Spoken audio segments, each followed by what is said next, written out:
Hi there, I'm Christine Zips with a special message for parents and teachers. With school having been back in session now for about 5 or 6 weeks in most areas, I'm wondering if your child or student has come to you mentioning some symptoms that might seem a little mysterious.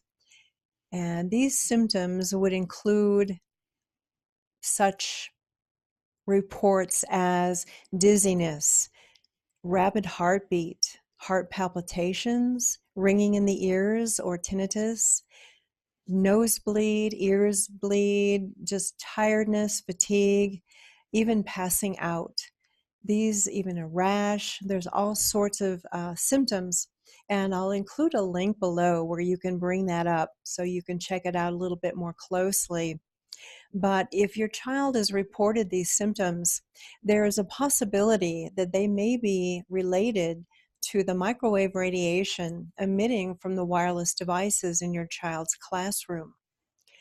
And many of you may not have even noticed, but more and more schools, I believe just about all of them now in US, if not throughout the world, they've converted their internet connections to wireless. You may have noticed these commercial grade industrial strength routers. They're also called wireless access points or WAPs.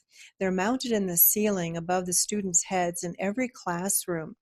And you add to that some 30 wireless laptops and maybe some wireless iPads. More and more textbooks are being converted to iPads and also used for testing.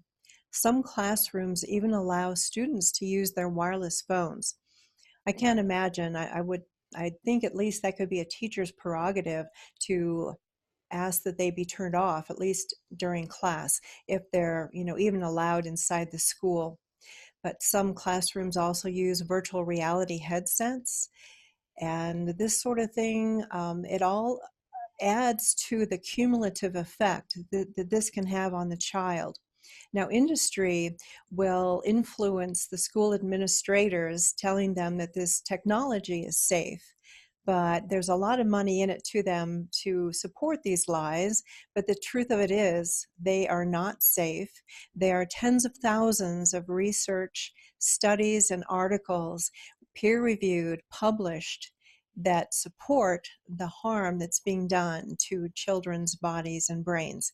Now, this radiation is emitting from wireless technology is affecting every living being on the planet, including animals, birds, bees, trees, of course, we adults, but children are more vulnerable. They have thinner skulls, developing blood-brain barrier, and immune systems, and they absorb up to 5 or 6 times more radiation than adults. So I'd like to call your attention to that. You may or may not be familiar with it, but I'm hoping you'll at least be curious to check it out on your own, and don't take my opinion as your own, but I'm including a lot of links below for you to check into it. And whether or not your child has reported any of these symptoms, and these symptoms are in line with those of electromagnetic sensitivity, hypersensitivity, otherwise known as EHS. Now, this affects only about 11% of the population, but as far as symptoms go, but even if your child is not reporting these symptoms, doesn't mean they're not being affected anyway.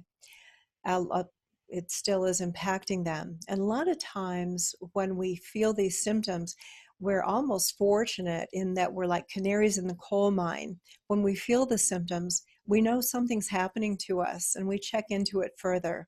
So they can, kind of have an advantage sometimes. Although I'm sure I have a friend whose son feels like such an outcast because he has these symptoms, but I try to assure him that sadly he's not alone.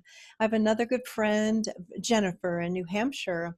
She's very much aware of this type of radiation emitting from wireless technology. In fact, they have their entire home wired, all of their computers and mouse and etc. They turn off their Wi-Fi when not in use. But her son has been super healthy all summer, active and playing. But the first day back in school, he got sick. He got nausea and dizziness and headaches, so she had to keep him home for a while, and he's back in school now. He's still not feeling great, but apparently she had a talk with the teacher, and I guess the Wi-Fi router was moved to another location in the school, or in the classroom anyway, and he's feeling somewhat better, but the teacher is empathetic with the situation, but said that she'd have a lot more sway with the school board if my friend produces a doctor's note. So she's checking on that now with the specialist who specializes in environmental um, conditions. And this is a man-made pollutant, environmental pollutant, and causing this radiation. So I hope you'll look into the links below and check into it, have some conversations with other parents, teachers in your schools, maybe ask to sit down with your principal, school board, PTCO, PTA members, and just express your concerns. I believe that you would have them ask them to connect by Ethernet cable to the internet. So we're not suggesting that they don't have the internet connection. That's a very important learning tool, but there are ways to do this safely and to get the school wired, and that will remove the dangers. But please look into what this is doing to your child. It's microwave radiation. It's odorless. It's invisible. So especially if your child's not reporting any symptoms, it might be easy to just disregard this. But I certainly hope you won't, that you'll take it seriously. Look into it. I'm starting a new Facebook page dedicated to this cause. I'll be announcing it on my page soon, and I hope you'll stop by and get some more information. If you'd like to share your story with me, I'd love to hear from you. Just leave your email address in a private message, and I'll get right back to you. Also, if you have any questions or would like more information, we're going to be in this together. We're going to turn it around. We're going to make it better for our children. They deserve it. So in closing, I'd just like to remind all of us that while children may be only 20% of our population, they're 100% of our future. Thank you. Bye for now.